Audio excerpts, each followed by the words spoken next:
लोकसभा में वक्फ संशोधन bill pass हो चुका है और इस बिल पर अपना तर्क रखने वाले कांग्रेस सांसद इमरान मसूद से खास बातचीत की है हमारे असिस्टेंट एडिटर ललित नारायण कांडपाल ने। क्या कुछ कहा, सुन पाते हैं। संशोधन बिल लोकसभा में पास हो गया है, आज राज्यसभा में भी पेश होगा। उसके बाद उम्मीद की जा रही है कि शायद वहां भी पास हो जाए। इस बीच मेरे साथ बात करने के लिए मौजूद हैं कांग्रेस के सांसद और वरिष्ठ नेता इमरान मसूद। उनसे बात करते हैं। इमरान जी, कल आपने अपनी स्पीच रखी, अपने तथ्यों पर अपनी बात रखी।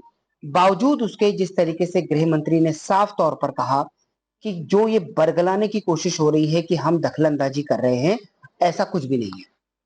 हमने तो तथ्यों के साथ बात कही है कि आप सारी चीजों को बुलडोज कर रहे हो। हमारे अधिकारों के ऊपर जो संविधान ने हमें संरक्षण दिया था, आपने, चूंकि संविधान को बदलने की बातें आपने हमेशा की हैं, आपने सबसे पहला हमला हम पर किया। नेक्स्ट क्रिश्चियन है, सिख हैं, बौद्ध हैं, जैनी हैं, उन तमाम के ऊपर जो अल्पसंख्यक हैं उनको आप बुलडोज करना चाहते हो।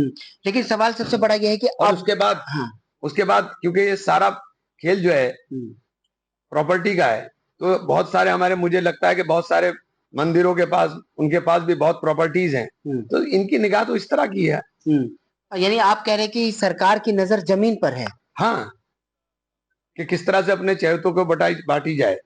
आपने तो इसके अंदर जो कब्जा धारक लोग हैं, जो इसके अंदर कब्जा करने का काम करते हैं, उनकी आपने तो अपराध की वही घटा दी। पहले वो गैर जमानती था, अब आपने जमानती कर दिया। कुछ भी करे कोई। लेकिन सवाल यह है कि अब लोकसभा में पास हो गया है, राज्यसभा में आज पास हो जाएगा, इसके बाद राष्ट्रपति की भी मंजूरी मिल जाएगी और कानून बन जाएगा।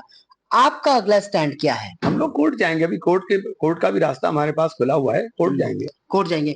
लेकिन सवाल ये भी है कि कई मुस्लिम संगठन जो हैं, कई मुस्लिम जो हैं, वो इसका समर्थन कर रहे हैं और वो कई जगह तो मिठाइयां भी बांटी गई हैं। कुछ तनख्वाहिए भी होते हैं, उनको तनख्वाह मिल रही है, ढोल बजा रहे हैं, बजाएं। उनका मुसलमान से कोई लेना देना नहीं है, वास्ता मतलब नहीं है। वो सिर्फ अपने आकाओं को खुश करने के लिए कुछ चंद लोग हैं कर रहे हैं। ये पूरे मुसलमान के ऊपर पूरी तरीके से सबसे बड़ा आक्रमण है। लेकिन एक सबसे बड़ी जो घटना कल नोटिस में आई, वो ओवैसी साहब की तरफ से भी आई, जिन्होंने महात्मा गांधी का नाम लेते हुए बिल की कॉपी फाड़ दी। आप इसे कैसे देखते हैं? मैं कैसे भी नहीं देखता हूँ। उन्होंने तो राष्ट्रपिता का नाम लिए करके कहा कि उन्होंने काला कानून किस तरह से अफ्रीका के अंदर वो करा था, मैं भी उसी तरह करता हूँ, तो इससे करके अपने पास रख लिया बस। तो इसका क्या असर आप आने वाले देख, क्या अगर आप सरकार में आएंगे तो क्या इसे चेंज करेंगे? क्यों नहीं करेंगे भाई, क्यों नहीं करेंगे।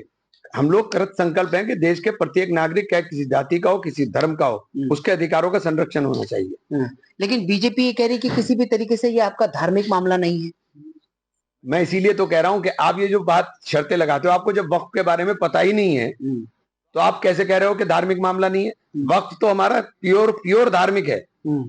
वक्फ मुसलमान के लिए वक्फ करेगा, चाहे वो किसकी जितनी हैसियत है वो वक्फ कर सकता है। ये हमारा पर्सनल लॉ है, और पर्सनल लॉ को प्रोटेक्शन कानून ने दिया है, संविधान ने दिया है।